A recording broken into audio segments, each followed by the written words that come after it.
Máš pocit, že tvoj byt je príliš malý? Dizajnéri interiérov majú jednoduchý trik – zrkadla. Dnes ti prezradím, ako ich využiť, opticky zväčšiť priestor. Vieš, že keď umiestniš svoje zrkadlo pred oknom, deje sa mágia? Prírodné svetlo sa odráža od povrchu a rozjasňuje celú miestnosť, čo spôsobuje, že sa zdá väčší. Malé zrkadlá sú roztomilé. A ak chcete miestnosti pridať hĺbku, stav na veľké zrkadlá, najlepšie od podlahy po strop. To je trik, ktorý používajú dizajnéri, zdvojnásobiť veľkosť bytu. Zrkadlo s priečkami, pripomínajúce okno, dodáva miestnosti hĺbku. Okrúhle zrkadlá, ideálne do malých interiérov.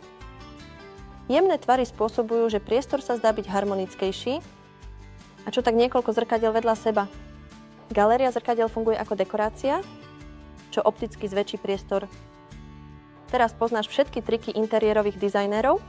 Ktorý z týchto trikov sa ti najviac páčil?